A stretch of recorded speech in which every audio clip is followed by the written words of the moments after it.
லூசு. Tourist எல்லாம் ஆரம்பிச்சாச்சு. இனிமே வீட்டுக்கு போலாம்ல? ஓகே. Are you happy? போலாமே.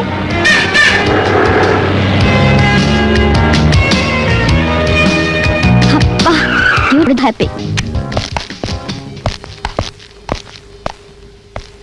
நான் என் டிரைவர் என் குக் 3 பேர் தான் இருக்கோம். ஓஹோ.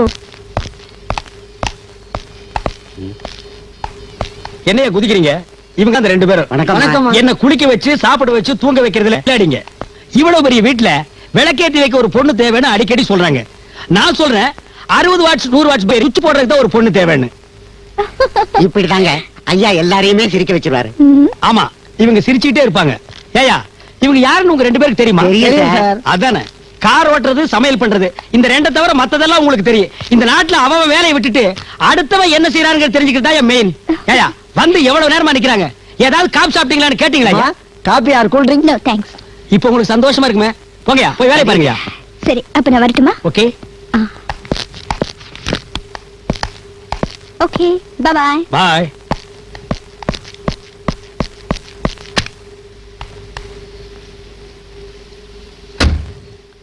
அவருக்கு ஆக்சிடென்ட் ஆனதுக்கும் ஏன் ராசிக்கும் என்ன சம்பந்தம்?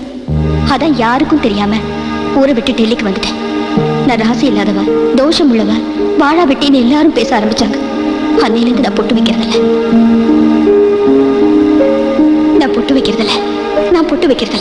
ராஜா ரொம்ப நல்லவர்மா. அவர் நான் ஏன் பொட்டு வைக்கிறதில்லன்னு கேட்டதுக்கு நான் என்னோட கதையை சொன்னேன். அப்ப அவர் எனக்காக வருத்தப்பட்டதை பார்க்கணுமே. ஆமா, அந்த பையன் நல்ல குடும்பத்தை சேர்ந்த பையன் தானாமா? ஆமாமா. அழுது அழுது வறண்டு போன இதயத்துக்கு அவரோட ஃப்ரெண்ட்ஷிப் எனக்கு ரொம்ப ஆறுதலா இருக்கு. சைக்காலஜி படிச்சாலே மத்தவங்க கவலையெல்லாம் அவங்களுக்கு புரியும். கரெக்டுமா. விதி, அதிர்ஷ்டம், ராசி இதெல்லாம் அவருக்கு நம்பிக்கையே கிடையாது. சோசியல் லைஃப்ல ஆணும் பெண்ணும் புரிஞ்சுக்கிட்டு வாழறதா வாழ்க்கைன்னு அவர் சொல்லுவாரு. ஒருத்தருக்கு ஒருத்தர் பிடிக்காம சண்டை போட்டுக்கிறது, டைவர்ஸ், மடத்தனமான பழக்க வழக்கங்கள் இதெல்லாம் அவருக்கு நம்பிக்கையே கிடையாது. இந்த மாதிரி எல்லா வகையிலயும் மனசுக்கு பிடிச்ச ஒரு பெரிய ஆபீசர் உனக்கு ஃப்ரெண்டா கிடைச்சது ரொம்ப சந்தோஷமா.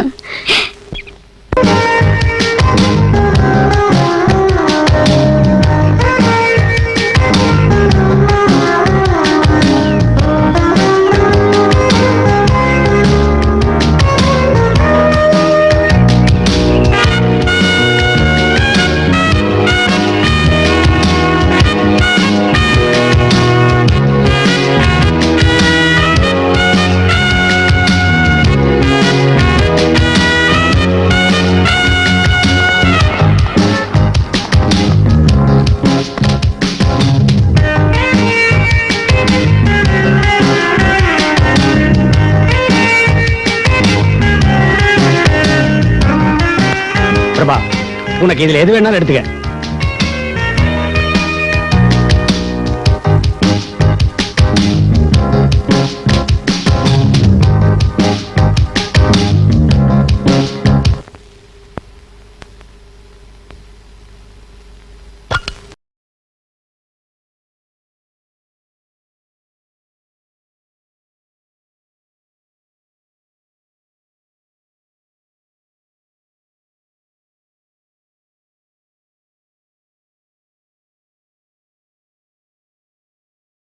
இருந்துச்சு, உன் நெத்தியில இல்ல. அதை என்னால் தாங்கிக்க முடியல, வச்சிட்டேன். இதோட நான் வீட்டுக்கு போட்டுமா?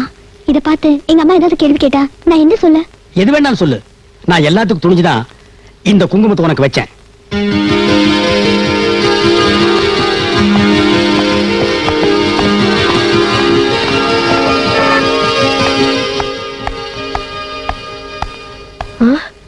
என்னடி இது? அவர்தாம்மா. குங்குமம் இல்லாத நெத்தி நல்லா இல்ல, நான் வைக்கிற பொட்டு இனிமே எப்பவும் உன் நெத்தியில இருக்கணும்னு அவர் தான் வச்சு விட்டாருமா. அவரோட டெல்லி வாழ்க்கைக்கு துணையா இருக்கிறதுக்கு நான் தான் பொறுத்தோன்னு அவர் நினைக்கிறாருமா. இத பத்தி அவங்க அப்பா அம்மா என்ன எதிர்ப்பு வந்தாலும் அவங்கள நான் கன்வின்ஸ் பண்ணிக்கிறேன்னு சொன்னாருமா. நான் என்ன வேண்டிக்கிட்டு இருந்தேனோ அந்த வாழ்க்கை உனக்கு அமைஞ்சு போச்சுமா. இப்ப கிடைச்ச இந்த நல்ல வாழ்க்கை எனக்கு ஹாப்பி லைஃப்மா. ஏல ஏல சின்ன பயல, ஏழுருண்ட தின்ன பயல, கோழி அடிச்சு வச்சா கொஞ்சமாவா தின்ன போற. ஜிங்கிஸ் கானே, இந்த நேமிநாதனுக்கு செக்கு ஓட்டுறதுனால பெரிய சிதம்பரம் புள்ளன்னு ஒரு நினைப்பு. யோ குத்துசு, சுத்தி கம்பி நட்டு வச்சு ஊடால பாரு, அசல் சிதம்பரம் புள்ள மாதிரியே தெரிவேன். ஆமா ஆ. இவரை சிதம்பரம் பிள்ளையா பாக்குறதுக்கு நாங்க மெனக்கட்டு கம்பி வாங்கியாந்து சுத்தி நட்டு பாக்கணுமாக்கும். அதை விட ஏதாவது தப்பு தண்டா பண்ணிட்டு ஜெயிலுக்கு போ, அங்க வந்து கம்பியை நீவிக்கிட்டு பாக்குறோம். அப்ப இதாலேயே உன்ன ஒரு குத்து குத்திடுறேன். என்ன குத்திட்டா அப்புறம் பார்க்க முடியாது. ஓஹோ, அது வேற இருக்கா? அவ்வளவு தாண்டா உன் புத்தி. ஏன்னா நீ சின்ன வட்டத்துக்குள்ளேயே சுத்திக்கிட்டு இருக்கிறவன். என்ன பாரு, ஜாம் ஜாம்னு குதிரை மேல ஏறி மாவட்டம் மாவட்டமா சுத்திக்கிட்டு இருக்கிறேன். டேய், இப்ப நாடு இருக்கிற நிலைமைக்கு இந்த வட்டமே போதும், மாவட்டம்லாம் வேணாம். ஏண்டா குத்தூசு, நான் செவனேன்னு செக்கு ஓட்டிட்டு இருக்கிறேன், நீ அல்லாவேன்னு சொல்லிட்டு குதிரை ஓட்ட வேண்டியதானே? ஏண்டா என்ன வம்பு அடிக்கிற? டேய், நாமெல்லாம் இந்த ஊர்ல பாலிய சேங்கமாடா. உன் கூட சண்டை போடலன்னா எனக்கு பொழுது போகாது. போடா புண்ணாக்கு, நானும் விளையாட்ட தாண்டா மாப்பிள்ள பேசினேன். உன்னை விட்ட எனக்கு எதிரா பொழுதுபோக்கு. ஆமா, நேரா வீட்டுக்கு தானே. எப்படி போக முடியும்? நேரா போய் முத்துக்கருப்பனை பார்த்துட்டு டெல்லியில இருக்கிற அவன் மகனை பத்தி 4 வார்த்தை பேசிவிட்டு அப்புறம் தான் வீட்டுக்கு போகணும். அப்படியா? அந்த தடியங்கிட்ட நான் கேட்டதா சொல்லு. ஆ. எலை வாடா ஜிங்கிஸ், வா வா வா. வாயா குத்தூசு, குதிரை நீ குளிச்சிட்டு வர்றியா? இந்தல நீயா பேசுற? உன் சில்லற பேசுது. உனக்கு என்ன? தென்னை மரத்துல இருக்கிற தேங்காய் 5 ரூபாய் 6 ரூபான்னு விலையை சொல்லிக்கிட்டே பணமா கொட்டுது. பத்தாத்துக்கு உன் பையனை வேற படிக்க வச்சுட்ட. அவன் டெல்லியில சம்பாதிச்சு பணத்தை கொட்டுன்னு கொட்டிக்கிட்டு இருக்கிறான். ஏன் உங்க குதிரை கூட தான் கல்யாண சீசன் வந்தா காசா கொட்டுது. அதுக்கு சீசன் தானே, இதுக்கு சீசன் இல்லையே. ஏதோ கண்ணு நடும்போது ஒரு 4 கரண்டி தண்ணி ஊத்துறீங்க. அதுக்காக அது வாழ்நாள் பூரா உங்களுக்கு கஞ்சி ஊத்துதா இல்லையா? அது வாஸ்தவம் தான்ப்பா. தேங்காய் மட்டும் இல்ல, செலவுக்கு நாங்க திணறி போயிடுவோம். பெத்த புள்ள மாதிரி பலனை கொடுக்கறதுனாலதான் அதை தென்னம்புள்ளைன்னு சொல்றோம். பெத்த புள்ளைய விடுங்க, பெத்த புள்ளைய விட தென்னம்புள்ளைய நம்பலாம். தென்னம்பிள்ளையை நம்பலாம், என் பிள்ளையும் நம்பலாம், தெரியுமா? வாஸ்தவம் தான். நெத்தியில பொட்ட பார்த்ததும் முதல்ல ஷாக்கான எங்க அம்மா, அப்புறம் உனக்கு ஒரு நல்ல வாழ்க்கை அமையறத நான் மனப்பூர்வமா ஏத்துக்கிறேன். நான் ஒண்ணு இது விஷயமா லெட்டர் போட்டு எங்க அப்பா அம்மா கிட்ட அபிப்பிராயம் கேட்க மாட்டேன். எனக்கு பிடிச்ச வாழ்க்கையை அமைச்சுக்கிட்டேன்னு இன்ஃபார்ம் பண்ண வேண்டியதுதான். வேணாம், சாப்பிடுப்பா. இப்ப நான் என்ன கீழே எடுத்துரிஞ்சிட போறேன்? போதும்னு சொன்னேன். இந்த மாதிரி தோசை எனக்கு எப்பவுமே கிடைச்சா ரொம்ப நல்லா இருக்கும். ஆசை ஆசை அம்மா சுட்ட தோசைங்கிறது இதுதான். ஆ? இதுவா? சில சமயத்துல குழம்பு ஜோக்கெல்லாம் நீங்க நல்லாவே அடிக்கிறீங்க. Very nice. தஞ்சாவூர், திருச்சி, மதுரை, சேலம் மிட் நைட்ல பிளாட்பாரத்துல தான் இந்த மாதிரி தோசை எல்லாம் கிடைக்கும். டெல்லியில உங்க வீட்டுல கிடைச்சிருக்கு, ரொம்ப தேங்க்ஸ். அப்போ எங்க அம்மா பிளாட்ஃபார்ம்ல தோசை போடுறவங்களா? நோ நோ, இந்த தோசை பிளாட்பாரம் டேஸ்ட்லயே இருக்கு. உங்க வீட்டுக்கு தோசை போட மாட்டாரா? போடுறா. அவன் தோசை போட்டாலும் சப்பாத்தி போட்டாலும் ஒரே மாதிரி தான் இருக்கு. நாய் பழைய செருப்பை கடிச்சு திங்கிற மாதிரி குதற வேண்டியதா இருக்கு. முடியலன்னா அவன் முன்னால் நின்று லொல் லொல்னு குலைக்க வேண்டியதுதான்.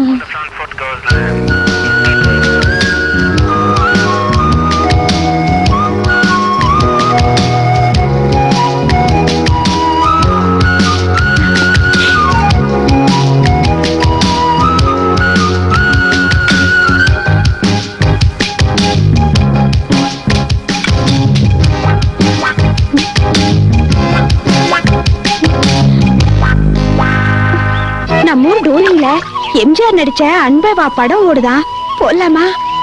என்னடி ஒண்ணுமே பேச மாட்டேங்கிறா? அவ எப்படி பேசுவா? இடுப்புல குடத்தை வச்சிருந்தாலும் நினைப்பு பூரா டெல்லியில இருக்கிற மாமன் கிட்ட இருக்கு. அவரு இவ்வளவு நினைப்பு வச்சிருக்காரே இல்லையோ? போங்கடி, இல்லாம இருக்குமா? அம்மாச்சிக்கும் தாத்தாக்கும் எழுதுற ஒவ்வொரு கடிதாசிலையும் என்னை பத்தி கேட்டுக்கிட்டே இருக்காரே. வாங்கடி. லட்சுமி, உன் மாமனை கட்டிக்கிட்டதுக்கு அப்புறம் நீ இங்கே இருப்பியா இல்ல டெல்லிக்கே போயிருவியா? என் மாமா எங்க இருக்குமோ அங்கதான் நானும் இருப்பேன். என்னை கல்யாணம் பண்ணி போனதுக்கு அப்புறம் எங்களை எல்லாம் மறந்துடுவியாடி? மறக்க முடியுமா? இந்த ஊரு, தோப்பு தொரவு, கோயில் குளம் இதெல்லாம் என்னால மறக்கவே முடியாதுரி. லட்சுமி, பேசாம உன் அத்தை மகன் அந்த மைனர் ஜெயபாலியே கட்டிக்கிட்டா உள்ளூர்லயே இருக்கலாம்ல. இது பாருங்கடி, இந்த ஜென்மத்துல என் மாமனை தவிர வேற யாருக்கும் கழுத்து நீட்ட மாட்டா இந்த லட்சுமி. ஆமா, அவ மாமா மேல உசிரியே வச்சிருக்காடி. எங்க பாருங்கடி. அட, சொல்லி முடிக்கல, கொடமிளகா மூக்கு மைனர் வர்றான் பாருங்கடி. அவன் வராண்டி வராண்டி, அவன் வந்தா வரட்டுமேடி. இழுத்துற போறாடி. என்ன லட்சுமி குட்டி, குடத்துல தண்ணியா? இல்ல, கைனி தண்ணிய தவிட்டு புண்ணாக்கும் சேர்த்து கொண்டு போறேன், வேணுமா? இல்ல, கட்டிக்க போறவன் நான். உன் கையால கழனி தண்ணி கொடுத்தாலும் கருப்பட்டி மாதிரி நிக்கும். கொடுக்குறியா? இது பாரு, இந்த பம்மல என்கிட்ட வச்சுக்காத. ஆமா,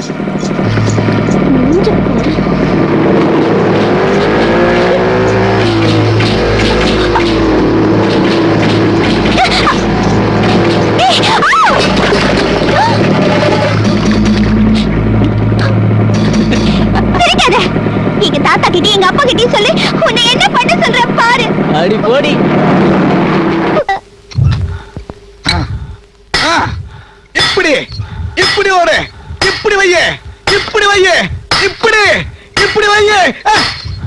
ஏண்டா அறிவு கேட்டவன, நான் அவனுக்கு சொன்னா நீ கொண்டாந்து டீய முனையில வைக்கிற. நீ இப்படி அடி அப்படி அடின்னு சொல்லணும். நீ இப்படி வைய அப்படி வையின்னு இப்படி வச்சுட்டேன். ஆண்டவன் அவன் மூளைக்கு தகுந்த மாதிரி தான் உத்தியோகத்தையும் கொடுத்துருக்கான். ஆண்டவன் உன் அறிவுக்கு ஜட்ஜி உத்தியோகம் கொடுத்திருக்கான். உன்னையும் அனலதான் வச்சிருக்கான், என்னையும் அனலதான் வச்சிருக்கான். உனக்கு கிடைச்சது ஒரு அனல், எனக்கு கிடைச்சது பயலர் அனல். இல்ல இல்ல, உன்னை அடிச்சு நிமித்தம் சரிவிட்டு பேசிக்கிட்டு இருக்காம வேலையை பாரு. உங்க வேலை நடக்குது. ஊதட்டா. ஸ்ட்ராங்கா ஒரு டீ போடுப்பா. யோ சின்ன ஆசாரி, என்ன என்னையா நீ குதிரைக்கு லாடம் கட்டுற லட்சணம்? ஒரு பரவாங்க இருந்தா குதிரை நொண்டுது. ஆமா, சும்மா சும்மா லாடத்தையே மாத்திக்கிட்டு ஒரு தடவையாவது குதிரைய மாத்திக்க. காலு தேஞ்சு முழங்காலுக்கு வந்துடுச்சு, இன்னும் இத போய் குதிரைன்னு சொல்லிட்டு இருக்க பாரு. குத்தூசி ராவுத்தருக்கு திப்பு சுல்தான் நினைப்பு. இந்த குதிரையை வச்சு இந்த ஊரையே ஆண்டுகிட்டு இருக்கதான் நட்டிருக்காரு. டேய் நீ பேசாதடா. உன் கூட ஒன்னா படிச்சவன் இன்னைக்கு டெல்லியில பெரிய வேலையில இருக்கிறான். நீ என்னடா நான் டீ கடை பெஞ்சில உட்கார்ந்துகிட்டு எவ்வளவு வயசுக்கு வந்துட்டா எவனுக்கு இன்னும் பெரிய கொண்டா இருக்குன்னு கனெக்ட் பண்ற. நான் என்றது இருக்கட்டும் பாய், டெல்லியில அவன் எதை எண்ணிட்டு இருக்கானோ. ஏய், டெல்லியில அவன் எதை வேணாலும் எண்ணட்டும். இந்த ஊர்ல நீ ஒழுங்கா இருக்க போறியா இல்லையா? ஏன் நான் என்ன பண்ணிவிட்டேன்? இதுக்கு மேல என்னடா பண்ணணும்? ஒரு வயசு பொண்ணு தண்ணிக்கு போனா அவளை கீழே தள்ளி குடத்தையே நெளிச்சிட்டிய. வயசு பொண்ணுகிட்ட விளையாடாம கிழவங்கிட்ட விளையாடுவாங்க. கட்டிக்க போறவன் முறை பொண்ணு, அதான் விளையாடிட்டேன். கட்டிக்க போறியா? டேய், என் மக வயித்து பொண்ணை கட்டிக்கிறதுக்கு நீ யாரா? எங்களுக்கும் அது மாமன் பொண்ணு தான். குடுக்கலைன்னா குண்டு கட்டா தூக்கிட்டு போயிட்டு கோயில்ல வச்சு தாலி கட்டிடுவேன். டேய், வார்த்தை அளந்து பேசுறா. ரவுடித்தனமா பேசின புடிச்சு தென்னை மரத்துல கட்டி வைக்க சொல்லிடுவாமா. எதுக்கு என் மவனை தென்னை மரத்துல கட்டி வைக்கணும்? நாளைக்கே வெத்தலை பாக்கோட போய் உன் மருமகன் சிங்காரத்துக்கிட்ட உன் பொண்ணை எனக்கு கட்டி கொடு நீ கேட்டான்னா மாட்டேன்னு சொல்லிடுவானே. ஏண்டா, டெல்லியில என் மகன் ஒருத்தர் இருக்காங்கிறதே மறந்துட்டீங்களா? அவனோட அக்கா சாகும் போது அந்த பொண்ணு அவனுக்கே கல்யாணம் பண்ணி கொடுத்துடுங்கன்னு சொல்லிட்டு செத்தாளே, அதையும் மறந்துட்டீங்களா? இருக்கட்டுமே, இவனும் ஒரு வகையில முறப்பையன் தானையா.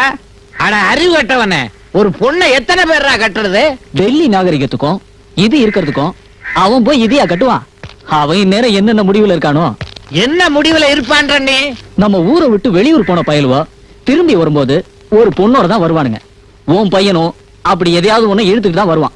என்னடா சொல்ற? ஏய்யா, கை கொசந்த புள்ளி அப்படி கீழே தள்ளி போட்டி ஐயா. நீ எல்லாம் ஒரு பெரிய மனுஷனா? ஏய், பேசாத. வயசுக்கு வந்த பொண்ணை கீழே தள்ளி விட்டுட்டான், அதை கேட்கறதுக்கு உனக்கு யோக்கியதை இல்ல. நீ எல்லாம் ஒரு மணியக்காரனாடா. அந்த வேலையை விட்டுட்டு என்ன கீழே தள்ளி விட்டுட்டீங்க. பதிலுக்கு நான் உங்க மேல கை வச்சா என்ன இருக்கும்? ஏண்டா, என் மேல கைய வச்சுட்டு உசுரோட போயிடுவா நீ? இருங்க இருங்க, என்னங்க இது? பங்காளி பகுத்தாளிக்குள்ள நடு ரோட்ல இப்படி சண்டை போட்டுக்கிறது அசிங்கமா இல்ல? குத்தூசு, நீயே சண்டை ஆரம்பிச்சு விட்டுட்டு சண்டை முடியும் போது சமாதானம் பண்றியா? உன்ன யோ துருத்தி, இதோட நிறுத்திக்க. இத பாருங்க, டெல்லியில இருந்து உங்க மகன் வரப்போறான். உங்க பேத்தியை கட்டிக்க மாட்டேன்னு சொல்ல போறான். அப்புறம் நீங்களா சேர்ந்து என் கால்ல விழுது என் பொண்ணை கட்டிக்கன்னு கெஞ்ச போறீங்க பாருங்க. உன்னையா பாக்குறியாடா?